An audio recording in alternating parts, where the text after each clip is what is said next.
The old Grand Crescent Hotel had seen better days, but for Mason, it was a new beginning. At 25, he drifted from job to job, never quite finding his footing.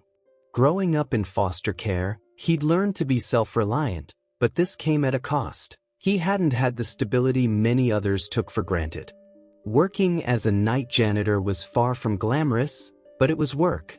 Mr. Chambers, the hotel manager, seemed strict but fair, which was all Mason could hope for. One chilly autumn evening, as Mason took out the last bags of trash, he noticed a figure huddled on a bench near the hotel entrance. A young woman, maybe a few years younger than him, sat with her head resting on her knees, arms wrapped tightly around herself. He approached cautiously, asking, "Are you okay?" She looked up with tired, tear-stained eyes. "I don't know," she replied, her voice barely audible. Her name, he soon learned, was Eva. She was going through a difficult time, without a home, family, or any real support. She explained that she'd recently lost her job and, shortly after, her apartment. Seeing her distress and recognizing her exhaustion, Mason offered to bring her inside for a cup of coffee from the break room. Eva accepted, her gratitude evident in her hesitant smile. As they sat together in the quiet, dimly lit break room, Eva opened up about her struggles. She spoke of how, despite working hard all her life, she'd never been able to escape the cycle of poverty. Her voice was tinged with a sadness Mason understood all too well. They talked until the early hours, exchanging stories of hardship, resilience, and a shared hope that one day things might turn around. The following day, as Mason began his shift, Mr. Chambers called him into the office. Mason's stomach sank. He was sure he was in trouble for bringing someone into the hotel break room without permission. But instead of the expected reprimand, Mr. Chambers's expression was pensive. "Did you have a guest in the break room last night?" Mr. Chambers asked, watching Mason closely. Mason nodded, explaining Eva's situation. To his surprise, the manager's stern expression softened slightly, and after a long pause, he said, "I'd like you to find her and bring her here." Mason was confused but didn't question the request. He had always felt that Mr. Chambers carried a certain sadness, as though he, too, had experienced his share of struggles. Nodding, Mason agreed to search for Eva and headed back to the park where he had first met her, hoping she hadn't moved on to another part of the city. After about an hour, Mason found her sitting by the edge of the park, watching the early morning mist settle over the grass. She looked surprised, yet relieved, to see him. "Eva, my boss wants to talk to you. He might have a job or a place for you to stay," he explained. Eva hesitated, her eyes clouding with uncertainty. "Why would he help me?" she asked, a note of suspicion in her voice. "I don't know," Mason admitted honestly. "But it's worth finding out." Back at the hotel, Mr. Chambers met them in his office. Eva's nervousness was palpable as she sat across from the manager, her gaze fixed on the floor. Mr. Chambers cleared his throat, struggling to find the right words. "I knew someone who looked just like you once," he began, his voice quiet and filled with an emotion that seemed foreign to Mason. "It was years ago and I was much younger. I had a sister. She was spirited, full of life, and always dreaming of more. But one day, she simply disappeared." Eva's eyes widened, and Mason felt his heart skip a beat as he began to understand where this conversation was going. Mr. Chambers continued, his gaze distant, as though reliving a painful memory. "For years, I tried to find her. I searched everywhere, hired detectives, but she was gone. Eventually, I gave up hope."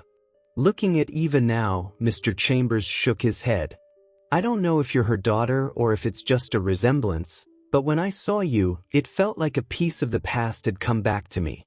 I want to help you, Eva, if you'll let me." Eva was speechless, her face a mixture of shock and tentative hope. "I don't know what to say," she stammered.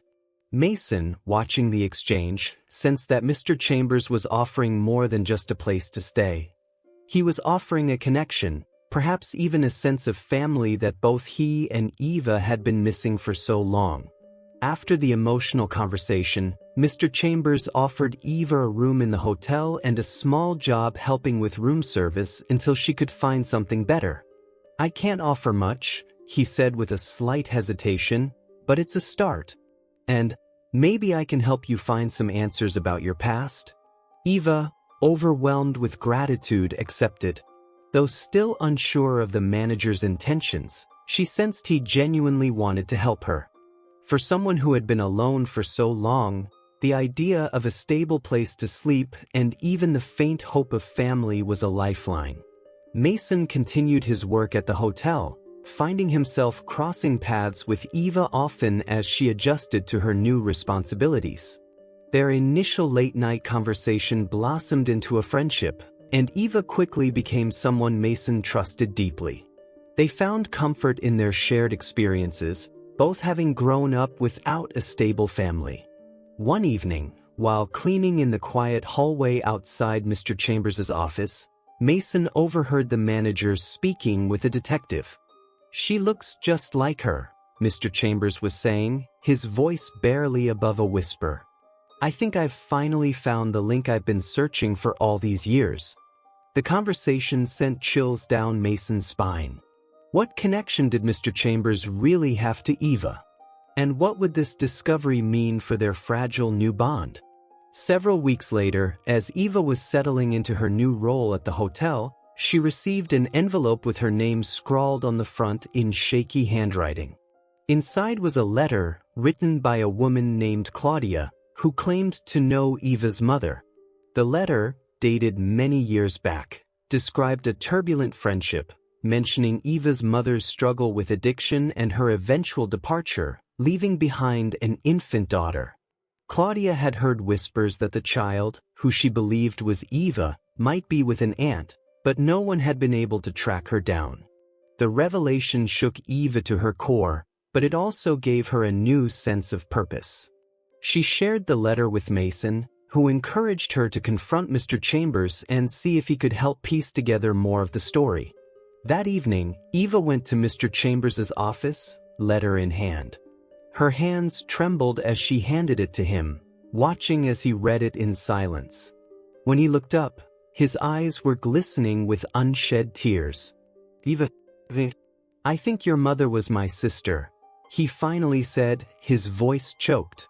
The revelation, though shocking, brought a flood of emotions for both of them: relief, sadness, and a lingering hope that, somehow, they could rebuild the family they had both lost. As Eva continued to process this new reality, Mr. Chambers worked with the detective to uncover more about her past. They tracked down old acquaintances, distant relatives, and finally located Claudia, the woman who had written the letter. Claudia, now elderly, was thrilled to reconnect with Eva and shared stories about her mother's early years. Through Claudia's stories, Eva began to piece together an image of a woman who, despite her struggles, had loved her deeply. She had been vibrant, passionate, and determined to protect her daughter, even as she battled her own inner demons. These insights into her mother's life brought both closure and a sense of pride to Eva, who felt that, in some ways, she was honoring her mother's memory by finding her way back to family. Meanwhile, Mason continued to support Eva, their bond growing stronger with each revelation. He admired her strength, her resilience, and the hope she still carried in spite of all she'd endured. In his own quiet way, Mason felt he'd found a kindred spirit in her, a fellow survivor who understood the weight of loneliness and the importance of finding home, even if it was a little unconventional. As the investigation deepened, they stumbled upon records indicating that Eva's mother had left behind a considerable inheritance, a piece of land on the outskirts of the city. The news shocked Eva, who had never dreamed that her mother had anything to leave her. Together with Mr. Chambers, she visited the property, a secluded but beautiful area surrounded by trees and a river winding through the back. It was as if her mother had left her a piece of peace she could call her own. Eva decided she wanted to restore the land and create a small haven for others going through difficult times, much like the support she'd found at the hotel. Mr. Chambers, moved by her vision, offered to help fund the restoration, and Mason volunteered to help with the labor. Working on the land together brought them even closer, the long days filled with laughter, shared stories, and silent moments of gratitude. In the meantime, Mason grew more attached to Eva, sensing that she, too, harbored feelings beyond friendship. But the shadows of their pasts lingered, and both feared risking the fragile happiness they had finally found. With the land as her canvas, Eva poured herself into creating a sanctuary for those who needed refuge. She named it Havenwood, a place she envisioned as a home for anyone facing hardship, just as she once had. Mr. Chambers was a constant supporter, helping her secure permits, funds, and connections that would make the project a reality. He believed Havenwood could be a way to honor his sister's memory, giving back to others as she had wanted to but couldn't. Mason worked tirelessly by her side, helping with everything from painting walls to building furniture. Their long days on the land were filled with a sense of purpose, and their quiet camaraderie deepened into something neither dared to put into words. Mason could sense the peace that Eva found working on her mother's land, and in turn, he felt himself drawn to her resilience and warmth. One late evening, as they sat on the porch watching the sunset, Mason turned to Eva and, for the first time, spoke openly about his own childhood in foster care, the homes he bounced between, and the loneliness he carried. Eva listened, her heart aching for the boy he had been, while feeling a profound connection to the man he had become. "Thank you for sharing that," Eva said softly, placing a hand on his. Their fingers intertwined naturally, and in that moment, they both understood that they had found more than just friendship, they had found family. Just as Havenwood neared completion, a new twist in the investigation resurfaced. The detective uncovered a troubling detail about Eva's past. Her mother had once been involved with a powerful and dangerous figure in the city, someone who had manipulated her into addiction and kept her trapped in a life she couldn't escape. When Eva's mother disappeared, she'd been running from this man, determined to protect her daughter from the life she'd been forced into. Though Eva was initially shaken by the revelation, she realized her mother's decision to disappear had been an act of love, a way to give her daughter a fighting chance. Mr. Chambers, upon learning this, was filled with a fierce protectiveness and vowed to keep Eva safe. He hired additional security for Havenwood, which was slowly becoming a place of safety not just for Eva, but for others who had lived through hardship. Mason, too, became more vigilant, his protective instincts sharpening as he realized the danger that might still lurk from Eva's past. Though Eva tried to reassure him, he couldn't shake the feeling that something was coming, something that might put everything they'd built together at risk. Despite the shadows of the past, Havenwood continued to flourish. The sanctuary became a haven not only for those struggling with homelessness but also for survivors of trauma and those recovering from addiction. Eva and Mr. Chambers worked closely with therapists, social workers, and volunteers to make Havenwood a place of healing and second chances. Mason, who had long held back his feelings, finally confessed his love to Eva one quiet evening under the starlit sky. "You've given me more than I ever thought I'd have," he said, his voice barely a whisper. "A family, a purpose, you've given me hope." Eva, taken aback but deeply moved, admitted she felt the same. Their love blossomed slowly but surely, built on a foundation of shared pain, healing, and trust. They both knew that no matter what happened, they would face it together. Just as life seemed to be settling, trouble from Eva's past finally caught up with her. The man who had once controlled her mother had somehow learned of Havenwood and began leaving threatening messages, demanding payment for old debts he claimed her mother owed. Mr. Chambers, realizing the danger, confronted the man directly, warning him to stay away from Eva. Despite the tension, Eva remained resolute. She knew that her mother had sacrificed everything to protect her, and she wouldn't let fear rob her of the life she'd finally built. With Mr. Chambers and Mason by her side, she continued to work at Havenwood, determined to provide a safe place for others who had faced struggles like hers. Mason, however, couldn't shake the feeling that they weren't safe. He spent sleepless nights keeping watch, his instincts on high alert. In the stillness of the night, he made a vow to protect Eva and their sanctuary at all costs. One stormy night, Mason noticed movement near the property's entrance. He approached cautiously, only to find the same man who had haunted Eva's mother's life, lurking in the shadows. The man sneered at Mason, dismissing him as just a guard and demanding to see Eva. Mason's anger boiled over. He refused to let this man anywhere near her. The confrontation grew heated, with threats exchanged. But in a moment of composure, Mason managed to de-escalate the situation, convincing the man to leave with a promise that he would never gain anything from threatening Havenwood or Eva. After a tense standoff, the man finally retreated, muttering curses under his breath as he disappeared into the darkness. Though relieved, Mason knew that this wouldn't be the last of him. He returned to the sanctuary, finding Eva waiting anxiously by the entrance. She ran to him, tears streaming down her face, and he held her, silently promising to stand by her side no matter what. After the confrontation, life at Havenwood slowly returned to normal, though the shadows of the past lingered in everyone's minds. Eva's determination only grew stronger. She wasn't about to let her mother's sacrifices be in vain. She threw herself into her work, finding solace in helping others, and Mason remained her steady presence, always by her side, sharing the load. Mr. Chambers continued to support them both, pouring his own resources into Havenwood and becoming a father figure to Eva. He shared stories of his sister, Eva's mother, and the joy she had brought to his life even in their difficult childhood. For Eva, these stories were like pieces of a puzzle, helping her understand her mother's strength and spirit. Together, the three of them fostered a community of resilience and hope. They held events and workshops, partnering with local organizations to provide therapy, job training, and educational opportunities to those seeking a fresh start.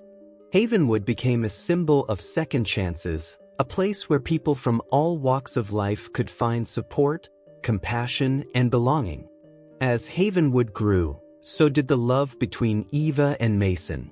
Their relationship, born from shared experiences and hardship, deepened into something unbreakable. One evening, as they walked through the gardens they had planted together, Mason took Eva's hands and spoke softly. "Eva, this place, this life, it's all because of you. You've given me more than I ever thought possible. I want to spend the rest of my life with you, building this dream and protecting what we've made together." With a tearful smile, Eva nodded, overwhelmed by the sincerity in Mason's eyes. They embraced, sharing a moment of pure joy, knowing that they had finally found a family they could call their own. In the months that followed, they quietly planned their future together, setting up a small home on the property, envisioning a life where they could both continue to heal and grow alongside those they helped. Mr. Chambers, seeing the strength of their love, proposed a grand idea. He wanted to expand Havenwood into a larger foundation. The vision was ambitious, to create multiple centers across the city, each a haven for people seeking refuge and support. With Mason and Eva as co-founders, they would establish a legacy that could help countless others, just as they had once been helped. The project was challenging, requiring time, resources, and a dedicated team. But with Mr. Chambers' guidance, they worked tirelessly, hiring new staff, training volunteers, and securing partnerships with local businesses and charities. Soon, Havenwood became a network of safe spaces, a beacon of hope in the city. Eva and Mason's story was shared with the community, inspiring others to support the cause. Local media took notice, writing articles about Havenwood's mission and the story of two individuals who had overcome their pasts to create something beautiful for others. As donations poured in, they were able to reach even more people, offering not only housing but also counseling, medical care, and job placement services. Just as Havenwood was reaching its peak, the man from Eva's past returned, now emboldened by her success. He demanded a portion of the earnings from Havenwood, threatening to destroy the sanctuary if his demands were not met.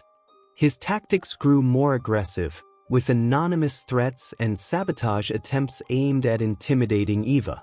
In response, Mr. Chambers reached out to an old friend, a retired detective named Louise Keller, who specialized in security consulting. Louise quickly assessed the situation and devised a plan to protect Havenwood. He installed surveillance around the sanctuary, taught Mason and the staff self-defense techniques, and worked with local authorities to ensure they were prepared to confront any threats. Eva, though shaken, remained strong. She knew Havenwood had become more than just a sanctuary, it was a lifeline for those who had nowhere else to go. With Louise's help, they strengthened security measures, making it clear that Havenwood would not back down to intimidation. Louise's involvement made a difference, and soon the threats began to subside. Through surveillance, they gathered evidence that could legally implicate the man harassing Eva, and with the cooperation of the local authorities, he was finally arrested. The danger that had once loomed over Havenwood was gone, and Eva and Mason could finally breathe easy. The experience left its mark, reminding them of the resilience needed to protect what they had built. With renewed determination, they expanded their outreach, inviting community leaders and supporters to celebrate Havenwood's anniversary. At the event, Eva spoke passionately, sharing her story and the journey that had brought her to this point. Her words touched everyone present, cementing Havenwood's place in the community. Years passed, and Havenwood continued to grow. Eva and Mason's love deepened, and they built a family of their own, raising children who would grow up surrounded by compassion, resilience, and purpose. Mr. Chambers, now a beloved elder figure at Havenwood, often recounted stories of how far they had come, marveling at the strength of the sanctuary and the family he had found along the way. As the years went on, Havenwood's impact became legendary, helping thousands reclaim their lives. Eva and Mason's story became an enduring example of how love, resilience, and a commitment to helping others could change the world. And so, what had once been a single sanctuary in the heart of the city blossomed into a movement, a legacy of second chances and hope, a place where everyone could find a fresh start, a safe haven, and a family.